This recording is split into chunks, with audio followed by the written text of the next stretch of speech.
محترم سامعین، جب ہم لفظ موت کے اوپر غور و فکر کرتے ہیں، تدبر اور تفکر کرتے ہیں، تو ہمیں احساس ہوتا کہ موت ایک بہت بڑا خطرناک، بھیانک اور ایک ڈینجر لفظ ہے۔ موت سے ہر ایک شخص بھاگتا ہے۔ موت کی طلب کے گھونٹ کو کوئی پینا نہیں چاہتا، موت کی ایک آواز کو کوئی سننا نہیں چاہتا، لیکن پھر بھی اس کے باوجود موت ہر ایک انسان کے پاس آتی ہے۔ کبھی تو علیہ اعلان آتی ہے اور کبھی اچانک آ جاتی ہے، لیکن موت سے کسی کو چھٹکارا نہیں۔ اسی لیے اللہ تعالیٰ نے ارشاد فرمایا، کل نفس ذائقۃ الموت وانما توفون اجورکم یوم القیامہ، کہ لوگوں سنو، ہر ایک نفس کو، ہر ایک جان کو، ہر ایک ذی روح کو، ہر ایک متنفس کو موت کا مزہ چکھنا ہی چکھنا ہے۔ وَإِنَّمَا تُوَفَّوْنَ أُجُورَكُمْ يَوْمَ الْقِيَامَةِ، اور پھر تمہارے کیے ہوئے اعمال تمہیں قیامت کے دن واپس کر دیا جائے گا۔ محترم سامعین، اس آیت کے اوپر غور کرنے کی ضرورت ہے، تدبر اور تفکر کرنے کی ضرورت ہے۔ واقعی ہر ایک نفس، جو انسان اللہ تعالیٰ نے جس انسان کو بھی پیدا کیا اور پیدا کرتے ہوئے اسے روح دی، اسے نفس دیا، اسے جان دی، اس کے دل کے اندر دھڑکن دیا، اور جب تک اس کے دل کے اندر یہ دھڑکن دھڑکتا رہتا ہے، اس کی سانس چلتی رہتی ہے، وہ ذی روح ہے، تو ویسے نفس کو، ویسے ذی روح کو، ویسے دھڑکن والے انسان کو موت کا مزہ چکھنا ہی چکھنا ہے۔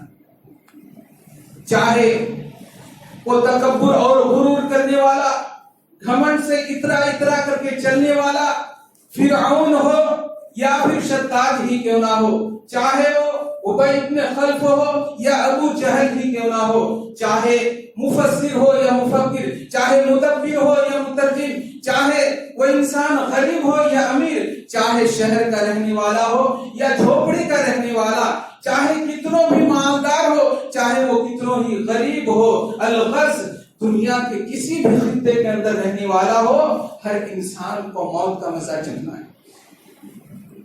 بے شک اس میں کوئی شک و شبہ ہی نہیں ہے، ہر انسان کو موت کا مزہ چکھنا۔ موت ایک حقیقت ہے، موت ایک اٹل حقیقت ہے، اس سے کسی کو چھٹکارا نہیں۔ اسی لیے اللہ تعالیٰ نے سورہ نساء آیت نمبر 78 میں ارشاد فرمایا، اینما تکونوا یدرککم الموت ولو کنتم فی بروج مشیدہ، کہ لوگوں سنو، اینما تکونوا یدرککم الموت، تم جہاں کہیں بھی رہو، تم جہاں کہیں بھی رہو، موت تمہیں ضرور پائے، ضرور پائے گی۔ اینما تکونوا یدرککم الموت ولو کنتم فی بروج مشیدہ، اگرچہ تم مضبوط قلعوں کے اندر ہی کیوں نہ ہو، تمہیں موت ضرور آئے گی، ضرور تم سے ملاقات کر لے گی، اور تمہاری نفس کو، تمہاری جان کو اور تمہاری روح کو کھینچ کر کے لے جائے۔ محترم سامعین، آج ہمارے ماحول و معاشرہ میں ایسی ایک بیماری چل پڑی ہے، موت سے بچنے کے لیے اٹیک انجیکشن لگایا جاتا ہے، یعنی وہ انجیکشن لگائیں گے تو ہمیں اٹیک نہیں آئے گا، اٹیک سے بچنے کے لیے ہم انجیکشن لگاتے ہیں۔ ٹھیک ہے، انجیکشن، اٹیک کے انجیکشن لگا لیے، اٹیک نہیں آئے گا، لیکن موت سے آپ کو چھٹکارا مل جائے گی؟ نہیں ملے گی۔ ٹھیک ہے، اٹیک نہیں آئے گا، آپ کو دوسری چیز ہے موت آئے گی، چاہے وہ بخار ہو، چاہے ملیریا ہو، چاہے گھر میں پڑے ہی کیوں نہ ہو، چاہے راستے میں کیوں نہ ہو، چاہے اچانک ہی کیوں نہ ہو۔ محترم سامعین، میں آپ کو یاد دلانا چاہوں گا ہمارے ماحول و معاشرہ کا ایک نوجوان، چلتا پھرتا انسان، ہٹھے کٹھے انسان، کوئی سوچ بھی نہیں سکتا تھا، کوئی احساس بھی نہیں کر سکتا، اور کوئی کسی کے دل و دماغ میں یہ گمان و وہم بھی نہیں تھا کہ ہمارے انسان آج یہ جمعہ ہے، کل یعنی آئندہ جو جمعہ آنے والا ہے، کسی کو یہ پتا کہ ہم ان تمام جتنے بھی مسلیان ہیں ان میں سے سارے کو جمعہ مل جائے؟ کوئی کہہ نہیں سکتا۔ آپ کو یاد ہوگا ابھی پچھلے کچھ دنوں کی بات ہے، منصور نام کا ایک نوجوان کٹے کٹے انسان، چلتا پھرتا انسان اچانک چل بسا۔ آج ہم دنیا کے پیچھے بھاگ رہے ہیں لیکن موت کرتے یہ یاد نہیں۔ محترم سامعین، موت ہم کتنوں بھی بھاگے، موت ہمارے پیچھے بھاگ رہی ہے، ہمارے پیچھے بھاگ رہی ہے، موت سے چھٹکارا نہیں ہے۔ اللہ تعالیٰ نے سورہ جمعہ کے اندر ارشاد فرمایا آیت نمبر 8 میں، قل ان الموت الذي تفرون منه فانه ملاقيكم ثم تردون الى عالم الغيب والشهاده فينبئكم بما كنتم تعملون۔ کہ اے محمد صلی اللہ علیہ وسلم آپ اپنی امت سے کہہ دیجئے، قل ان الموت الذي تفرون منه فانه ملاقيكم، کہ جس موت سے تم بھاگتے ہو، قل ان الموت الذي تفرون منه فانه ملاقيكم، کہ جس موت سے تم بھاگتے ہو وہ موت تمہیں ضرور پائے۔ ثم تردون الى عالم الغیب والشہادہ، پھر تمہارے کیے ہوئے وہ ظاہری اور پوشیدہ سارے اعمال تمہیں لوٹا دیا جائے گا۔ محترم سامعین، آج ہمیں موت کہہ کر کے بالکل خوف ہی نہیں، دہشت ہی نہیں، ہم پیچھے مڑ کر کے دیکھتے ہی نہیں کہ ہمارے پیچھے موت آ رہی ہے۔ دنیا دنیا دنیا کے پیچھے بھاگ رہے ہیں، دنیا حاصل کرنے کے پیچھے پڑے ہیں، لیکن ہمیں ذرا سے بھی احساس نہیں، ذرا سے بھی پتا نہیں کہ ہمیں موت کا مزہ چکھنا ہے۔ محترم سامعین، آپ کو بخاری کی ایک روایت سناؤں۔ ایک انسان موت سے ڈرتا نہیں ہے اور ایک انسان ڈرتا ہے۔ جو ڈرتا ہے اس سے بچنے کے لیے نہ جانے کیا کیا کرتے ہیں، لیکن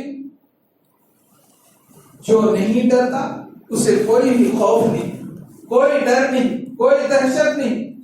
حضرت خالد بن ولید ایک بہت ہی بڑے جنگجو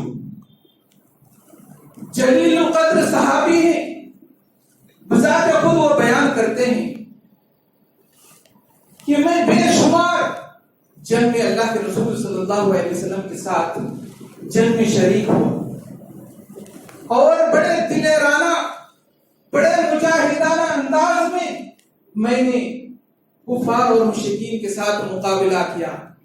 ہمارے آنکھوں کے سامنے کتنے لوگ شہید ہو گئے ہمارے ساتھیوں میں سے، اور ہمارے آنکھوں کے سامنے کتنے کفار اور مشرکین کو جہنم کے گھاٹ میں اتار دیے۔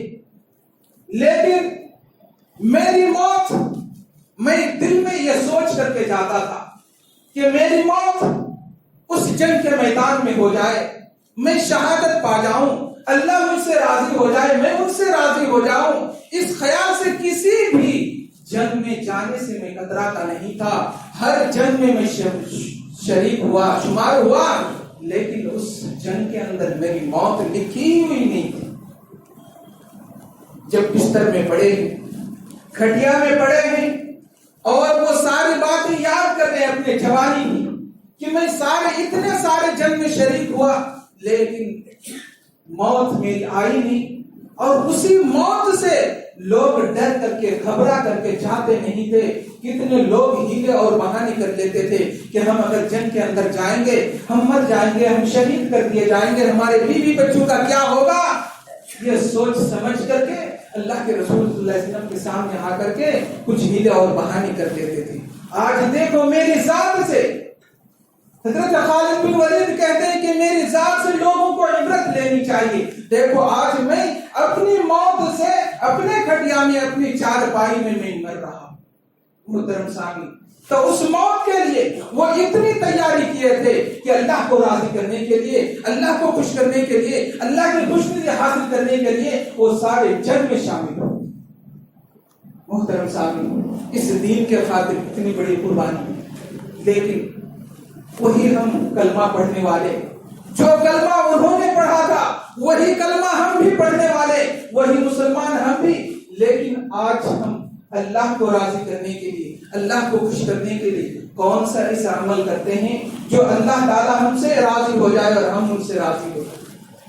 ذرا سوچنے اور وچار کرنے کی بات۔ محترم سامعین، آئیے میں آپ کو ایک مثال دوں۔ مسند احمد کی روایت ہے اور بہت ہی پیاری روایت ہے۔ اگر یہ حدیث اگر آپ کو سمجھ میں آ جائے تو واقعی آج کا خطبہ کامیاب رہے گا انشاءاللہ۔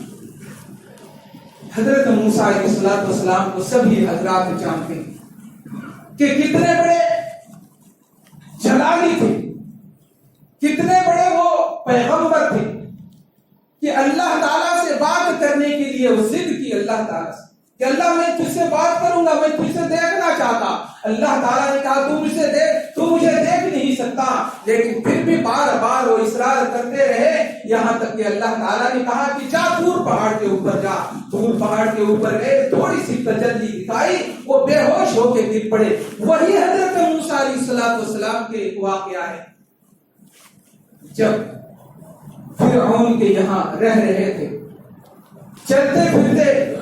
یہ حدیث آپ سنے ہوں گے کہ ان کے ایک مکے کے ذریعے سے جب ایک قبطی کی موت ہو گئی، اب موت کے بدلہ قصاص کے بدلہ قصاص ہے۔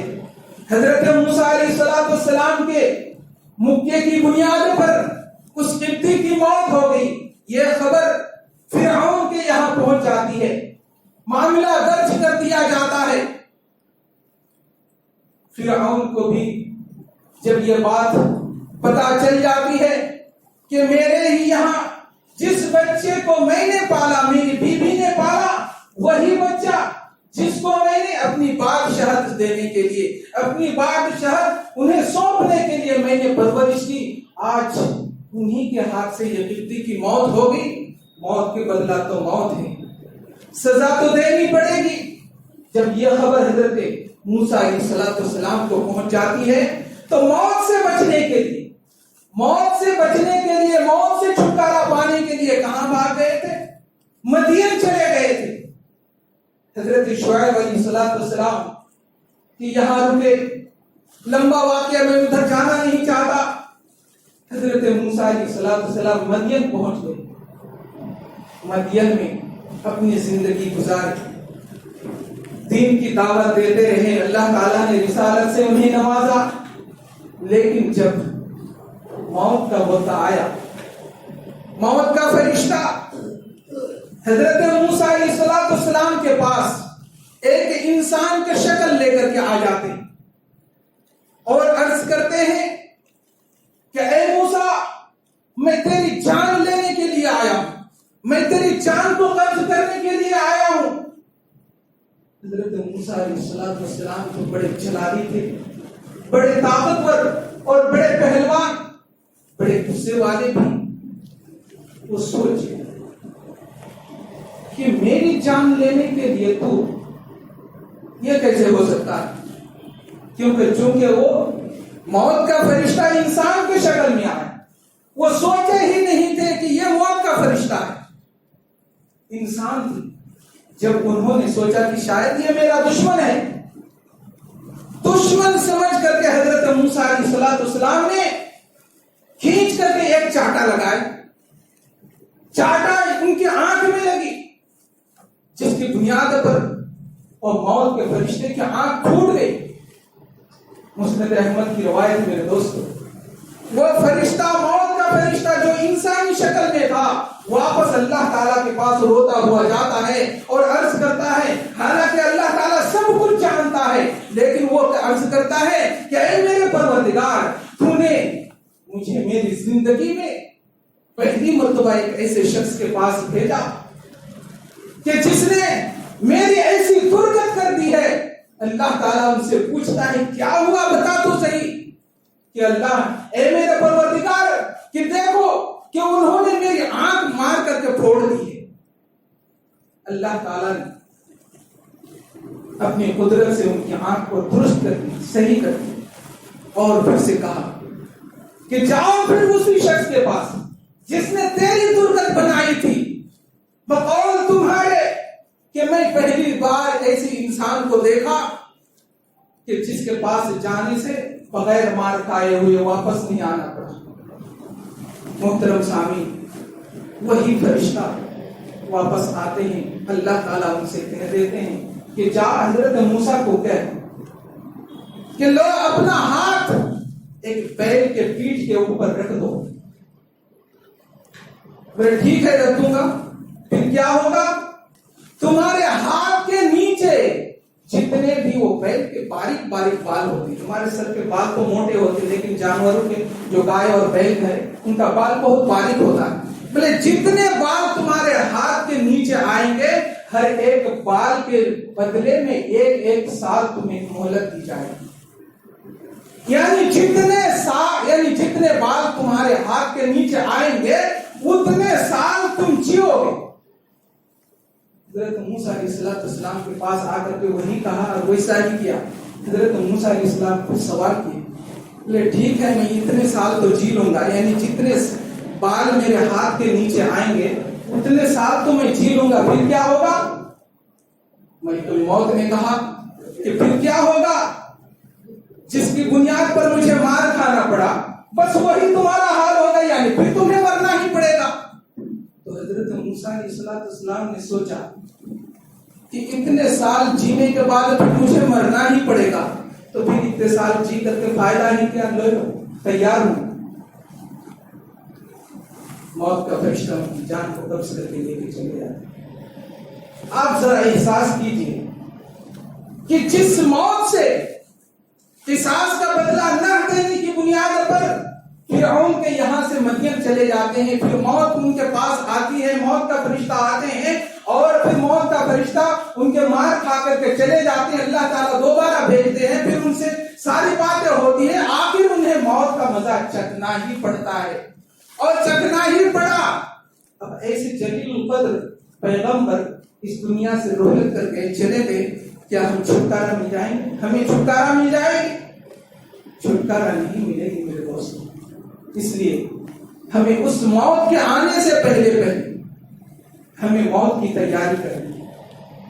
موت کی تیاری کرنی ہے۔ اللہ تعالیٰ نے سورہ آل عمران آیت نمبر 145 میں ارشاد فرمایا، وَلِكُلِّ أُمَّةٍ أَجَلٌ فَإِذَا جَاءَ أَجَلُهُمْ لَا يَسْتَأْخِرُونَ سَاعَةً وَلَا يَسْتَقْدِمُونَ، کہ اللہ تعالیٰ نے ہر امت کے لیے، ہر گروہ کے لیے، ہر فرد کے لیے، ہر انسان کے لیے موت کا ایک وقت مقرر کر رکھا ہے، اور جب وہ موت کا وقت آ جاتا ہے، جب وہ گھڑی آ جاتی ہے، جب وہ ساتھ آ جاتی ہے تو ایک منٹ آگے پیچھے نہیں ہوتی۔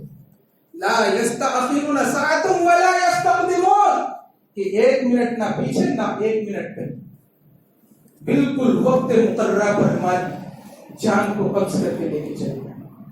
محترم سامعین، ذرا گھبرانے کی بات ہے، ذرا اللہ سے رو رو کر گڑ گڑا کر اس موت سے پہلے ہمیں تیاری کرنی ہے، کیونکہ اگر وہی موت اچانک ہمارے آ گئی تو آج جو ہم لہو لعب میں، آج ہماری لڑک بنی میں جو زندگی ہم جو گزار رہے ہیں، پھر ہمیں ہمیشہ کے لیے پچھتاوا کرنا پڑے گا۔ اس لیے اللہ کے رسول صلی اللہ علیہ وسلم ایک دعا ہمیشہ اٹھتے بیٹھتے چلتے پھرتے دعا پڑھا کرتے تھے، اللہم اعنی علی غمرات الموت و سکرات الموت۔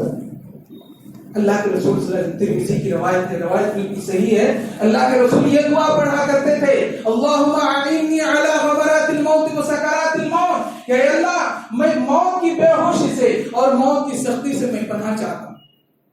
محترم سامعین، آپ اپنی آنکھوں سے محلے میں، گھروں میں دیکھے ہوں گے، موت کے وقت ایک ایسی سختی ہوتی ہے جس موت کی بنیاد پر کئی لوگ بے ہوش ہو جاتے ہیں، ہوش و حواس بالکل کھو دیتے ہیں، اور کئی لوگ موت کی سختی کی بنیاد پر بستر میں پیشاب و پاخانہ کرتے ہیں۔ اس لیے اس موت کی بے ہوشی سے، اس موت کی سختی سے اللہ کے رسول صلی اللہ علیہ وسلم یہ دعا پڑھا کرتے تھے، اللہم اعنی علی غمرات الموت و سکرات الموت۔ بالکل 2 سینٹنس ہے، چھوٹی سی دعا ہے، 2 سینٹنس ہے، ہر انسان یاد کر سکتے ہیں 2 منٹ میں۔ اللہم اعنی علی غمرات الموت و سکرات الموت. جیسے ایسی دعا کو یاد کر لینی چاہیے کیونکہ اس میں وقت نہیں لگتا اور پیسے بھی نہیں لگتا. بس 1-2 منٹ کی بات ہے. آپ اٹھتے بیٹھتے نماز میں کبھی بھی یہ پڑھ سکتے ہیں, چلتے پھرتے پڑھ سکتے ہیں, دکان کے کاؤنٹر میں بیٹھے وہاں بھی بیٹھے پڑھ سکتے ہیں. یہ ذکر ہے. لہٰذا اس طرح کی دعا یاد کرنی چاہیے اور اللہ تعالیٰ سے دعا کرنی چاہیے کہ اس طرح ہمیں موت کی سختی سے اور موت کی بے ہوشی سے اللہ تعالیٰ ہمیں پناہ دے. میں آپ کو ایک بات اور بتلا دوں, وقت تو بالکل ہو چکا ہے. کئی انسان قبرستان میں جا کر کے, میں دیکھا ہوں اپنے آنکھوں سے, اس لیے موضوع کے تحت اسی کے ضمن میں بتا دینا مناسب سمجھتا ہوں.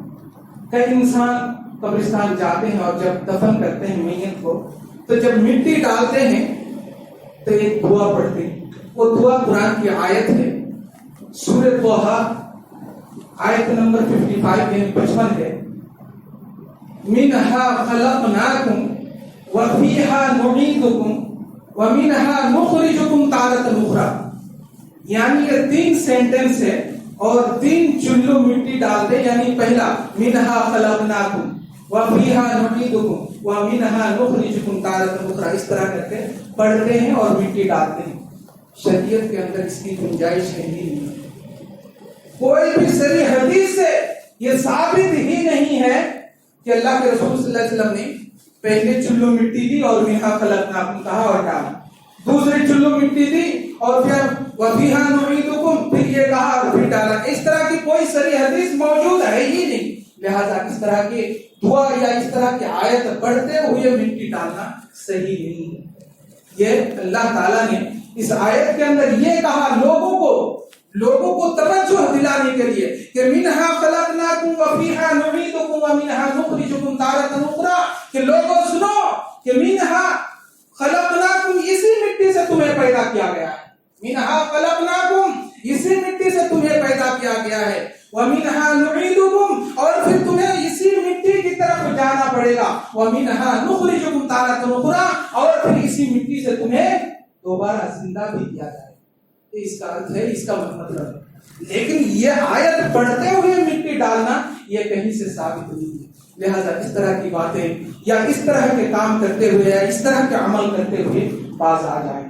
اللہ تعالیٰ سے دعا کروں. بات تو بہت ساری تھی لیکن وقت اجازت نہیں دیتا.